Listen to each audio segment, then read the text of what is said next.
दोस्तों, आज के इस वीडियो में हम फार्मास्यूटिक्स यूनिट 1 सेमेस्टर फर्स्ट के historical background and development of profession pharmacy के बारे में पढ़ेंगे और इस वीडियो के अंदर हम यूनिट 1 को कंप्लीट पढ़ेंगे। जैसा कि हम सब जानते हैं कि ब्रिटिश रूल के अंदर जितने भी ड्रग्स थे वो बाहर से इंपोर्ट किए जाते थे इंडिया के अंदर। उसके बाद 1901 में जो आचार्य पी रॉय हैं उन्होंने बंगाल केमिकल एंड फार्मास्यूटिकल जो कि कलकत्ता में इस्टेब्लिश की गई फर्स्ट कंपनी जिसके अंदर कि इंडिया के अंदर ड्रग्स मैन्युफैक्चर होना स्टार्ट हुए। उसके बाद 1903 के अंदर प्रोफेसर टी के गुर्जर ने स्मॉल फैक्ट्री को परेल बॉम्बे के अंदर इस्टेब्लिश किया और 1907 के अंदर एलम्बिक वर्क्स के नाम से बड़ौदा में इस्टेब्लिश किया गया। फर्स्ट वर्ल्ड वॉर के दौरान जो ड्रग्स थे वो इंडिया में आने बंद हो गए, जिसके कारण 1930 में इंडिया गवर्नमेंट ने एक कमेटी बनाई under the chairmanship of late colonel R N Chopra, जिन्होंने कि प्रॉब्लम्स ऑफ फार्मेसी के बारे में इंडिया के अंदर बताया। तो 1931 के अंदर रिपोर्ट पब्लिश की गई जिसके अंदर ये बताया गया कि इंडिया के अंदर फार्मेसी का कोई भी स्पेशलाइज प्रोफेशन नहीं है। जैसे कि अब हम जानते हैं कि डी फार्मेसी, बी फार्मेसी, अलग अलग प्रोफेशन है फार्मेसी के अंदर, लेकिन उस टाइम पे नहीं हुआ करते थे। तो ये प्रॉब्लम को उन्होंने बताया। जिसके बाद प्रोफेसर महादेवा लाल श्रॉफ, जिनको कि हम फादर ऑफ इंडियन फार्मेसी बोलते हैं, उन्होंने जो कि फार्मास्यूटिकल एजुकेशन है बनारस हिंदू यूनिवर्सिटी में स्टार्ट कराई गई। 1935 में जो यूनाइटेड प्रोविंस फार्मास्यूटिकल एसोसिएशन है उसको इंडियन फार्मास्यूटिकल एसोसिएशन में चेंज कर दिया गया। उसके बाद जो 1939 वाला है और 1940 वाला वो इतना इम्पोर्टेंट नहीं है। इस बस हमें ये याद रखना है कि 1940 के अंदर ड्रग बिल आया था जो कि ड्रग एक्ट 1940 के तहत लिया गया था। उसके बाद हमें 1941 वाला भी याद नहीं करना है, 1945 वाली घटना भी याद नहीं करनी है। 1945 में जो फार्मेसी बिल आया था उसको याद करना है कि जो फार्मेसी बिल आया था उसने स्टैंडर्डाइज़ किया था फार्मेसी एजुकेशन इन इंडिया, यानी कि जो आज हम एजुकेशन जितनी भी हमारी फार्मेसी की हो रही है वो फार्मेसी बिल के तहत ही की जाती है। उसके बाद हमें पढ़ना है 1946 में इंडियन फार्माकोपिया लिस्ट पब्लिश की गई थी, जो चेयरमैन जो थे हमारे कमेटी के आर एन चोपड़ा ने की थी, जिसके अंदर ड्रग्स की सारी इन्फॉर्मेशन थी।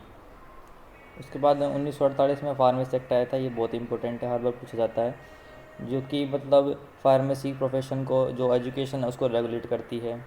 ठीक है। उसके बाद 1948 में हमारा इंडियन फार्माकोपिल कमेटी आई थी जो कि डॉक्टर बी एन घोष ने के अंदर थी, और इन्होंने ही जो हमारा पहला जो फार्माकोपिया था आई थिंक 1955 में जो लॉन्च हुआ था वो इनके द्वारा ही किया गया था। उसके बाद pharmacy council of India PCI, जो जिससे कि हमारे कोर्स जो भी हमारे कॉलेज वगैरह यूनिवर्सिटी जो एफिलेटेड होती है वो इसके थ्रू होती है, पीसीआई जिसे हम बोलते हैं। 1949 में इसकी स्थापना हुई थी। 1954 में ड्रग एंड रेमेडीज़ एक्ट आया था। इस जो भी मिसलीडिंग एड्स आते हैं टीवीज़ के अंदर या फिर किसी भी मेडिसिन को लेकर जो भी गलत चीज़ें होती है उसके लिए ये एक्ट बनाया गया था, उसको रोकने के लिए। First edition of Indian pharmacopoeial वो 1955 में आया था, हमें पता है। जो कि टॉपिक है वो है फार्मेसी एज अ करियर।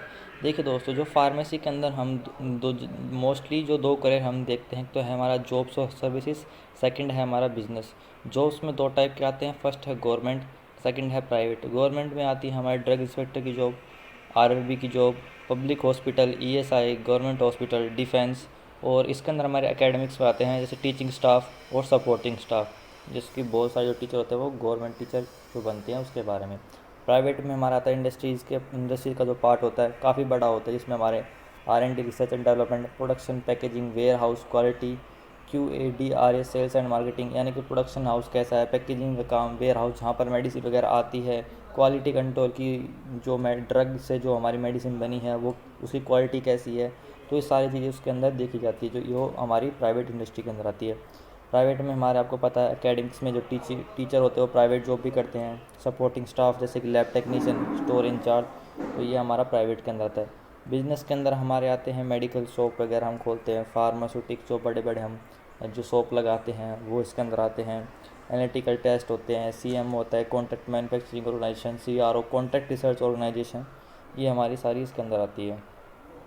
उसके बाद हमें पढ़ना है इंट्रोडक्शन टू फार्माकोपिया। अब हम फार्माकोपिया के बारे में पढ़ेंगे, क्योंकि फार्माकोपिया एक ग्रीक वर्ड से निकला है जिसका मतलब है फार्माकोन एंड पोया। फार्माकोन का मतलब है ड्रग, पोया का मतलब है टू मेक, यानी ड्रग्स को बनाने की जो विधि है वो इसके अंदर फार्माकोपिया के अंदर होती है। ये एक लीगल एंड ऑफिशियल बुक है जो कि एक जो लीगल बॉडी होती है किसी भी गवर्नमेंट की, उसके थ्रू इसे लॉन्च किया जाता है। उसके बाद जो फार्माकोपिया है उसके अंदर क्या क्या होता है हमें उसी के बारे में पढ़ना है। जो फार्माकोपिया है उसके अंदर ड्रग्स के बारे में होता है, ड्रग्स जिस सब्सटेंस से बनता है उसके बारे में होता है, जहाँ से वो आया है उसके बारे में होता है, जिसके डिस्क्रिप्शन के बारे में होता है, उसके टेस्ट फॉर्मूला, उसको बनाने का जो प्रोसेस है, उसको यूज़ करने का प्रोसेस, उसकी डोजेज और जो स्टोरेज कंडीशन यानी कि उसको किस मॉइस्चर में रखना है, किस टेम्परेचर में रखना है, उसके बारे में सारा लिखा होता है। और जो ये फार्माकोपिया है इसको समय समय पर रिवाइज़ किया जाता है, जैसे कि हमारे पास कोई भी नई डेवलपमेंट जो भी हमारे फार्मास्यूटिकल सेक्टर में होती है उसको फार्माकोपिया में ऐड किया जाता है। अब जो फार्माकोपिया है हम सब जानते हैं ऑफिशियल बुक है जो ड्रग्स को डिस्क्राइब करती है, और एक आता है हमारा फॉर्मुलरीज। जो फॉर्मुलरीज होती है वो जो हमारे पास अवेलेबल ड्रग्स है उसके बारे में डिस्क्राइब करता है। अगला है हमारा ड्रग कंपेंडिया। ड्रग कंपेंडिया हमारे दो तरह के होते हैं, एक होता है ऑफिशियल, एक होता है नॉन ऑफिशियल।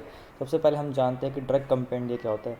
जब फार्माकोपिया और फॉर्मुलरीज जब हम इन दोनों के कॉम्बिनेशन को मिला देते हैं तो हमारा ड्रग कंपेंडिया बन जाता है, ठीक है।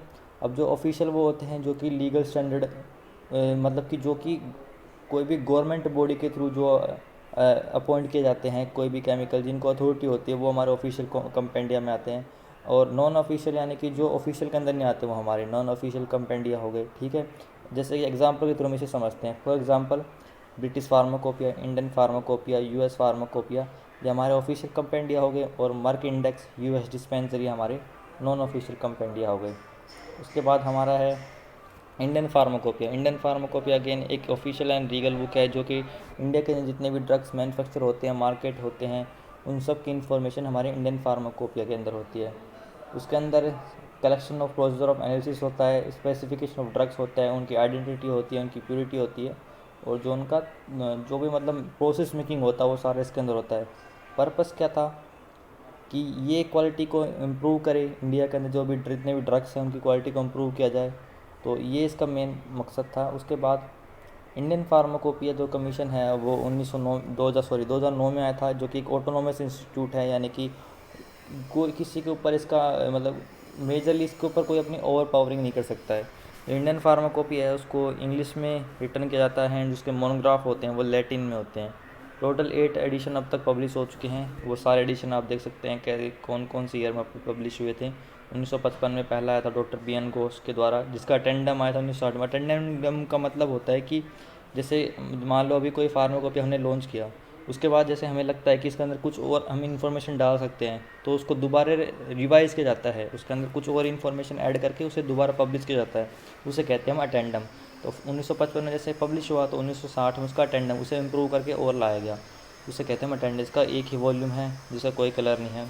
फिर आप देख सकते हैं कि जो हमारा 4th एडिशन आया था 2000 के अंदर, जिसका अटेंडम भी आया था 2002-2005 के अंदर, उसका जो कलर था वो ब्लू था। 2018 में डॉक्टर C.K. मिश्रा ने किया था जिसके 4 वॉल्यूम थे एंड इसका कलर था ऑरेंज। उसके बाद हम पढ़ेंगे ब्रिटिश फार्माकोपिया। ब्रिटिश फार्माकोपिया है जो कि यूके के अंदर पब्लिश किया जाता है, और ब्रिटिश वर्टनिटी, यूरोपियन फार्माकोपिया ऑफिशियल स्टैंडर्ड होते हैं जो कि pharmaceutical substance and medicinal product की इन्फॉर्मेशन रखते हैं। जो ब्रिटिश फार्माकोपिया हर साल अगस्त में इसको लॉन्च किया जाता है, लेकिन वो इफेक्टिवली अप्लाई होता है 1 जनवरी को। ये एक वाइटल रेफरेंस टूल है फॉर और individual and organisation involve in pharmaceuticals, यानी जितनी भी फार्मास्यूटिकल्स ऑर्गेनाइजेशन जो भी इसके अंदर इन्वॉल्व होती है वो सारी इस ब्रिटिश फार्माकोपिया के थ्रू रेगुलेट की जाती है। उसके बाद ये आती है department of health and social care के अंदर, जो कि इस्टेब्लिश हुआ था 1968 मेडिसिन एक्ट में, यानी कि जो इसको स्पॉन्सर करता है ब्रिटिश फार्माकोपिया को वो है हमारा department of health and social care. उसके बाद हम पढ़ेंगे कि जैसे कि history of British pharmacopoeia. First edition आया था 1864 में, जिसके 2 पार्ट थे। पार्ट 1 में materia medica, part 2 preparation and compounding act. और उसके बाद जैसे कि जो जितने भी ईयर्स है, सेकंड का बाद 3rd 4th, आप पढ़ सकते हैं, सारे ईयर इसमें दे रखे हैं। नोट्स आपको वीडियो में डिस्क्रिप्शन के नीचे मिल जाएंगे। उसके बाद है हमारा यूनाइटेड स्टेट फार्माकोपिया, जो कि यूएसपी एंड नेशनल फॉर्मुलरी दो कंपनी इंडिया के कॉम्बिनेशन से बना है। United States pharmacopoeia plus national formulary, इन दो से मिलके ये हमारा बना है। ये अगेन लीगल और ऑफिशियल बुक है। जितने भी ड्रग्स मैन्युफैक्चर और मार्केट होते हैं यूएस के अंदर, तो उन सब की इन्फॉर्मेशन यूएसपी एंड एनएफ के अंदर होती है। ये हमारा अगेन आता है department of US federal food and drugs cosmetic, जो कि 1938 में इसको ऑफिशियली अनाउंस किया गया था इस कंपेंडिया को। यूएसपी एंड एनएफ में अराउंड 4500 मोनोग्राफ है एंड 300 जनरल चैप्टर है। मोनोग्राफ क्या होते हैं?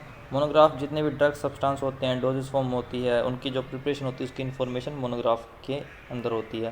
पब्लिकेशन हमारा जो यूएस फार्माकोपिया है वो यूएस फार्माकोपियल कन्वेंशन के थ्रू आता है, जो कि एक नॉन प्रॉफिट ऑर्गेनाइजेशन है और पब्लिश एवरी ईयर एनुअली, जो कि इस फार्माकोपिया को हर साल पब्लिश करती है। इंडिया में जैसे टाइम टू टाइम होता है, जैसे 3-4 साल, लेकिन ये क्या करते हैं हर साल अपना जो कंपेंडिया होता है उसको लॉन्च करते हैं। इसका आप हिस्ट्री देख सकते हैं, 200 साल पुरानी हिस्ट्री, यानी कि सबसे पुराना फार्माकोपिया हमारा यूएस फार्माकोपिया ही है। 1820 में फर्स्ट एडिशन आया था, जो कि 11 फिजिशियन के द्वारा एक ये लॉन्च किया गया था कि हमें किस तरह जो ड्रग्स की जो क्वालिटी है उसको हम इम्प्रूव कर सकते हैं। 217 ड्रग्स को वहाँ पर चुना गया था कि इन 217 ड्रग्स हैं यही आगे किसी भी मेडिसिन को प्रिपेयर करने में यूज़ किए जाएंगे। 1888 में आप देख सकते हैं एनएफ जो नेशनल फॉर्मुलरी है वो अपीयर्ड हुई थी बाय अमेरिकन फार्मासिस्ट एसोसिएशन के थ्रू।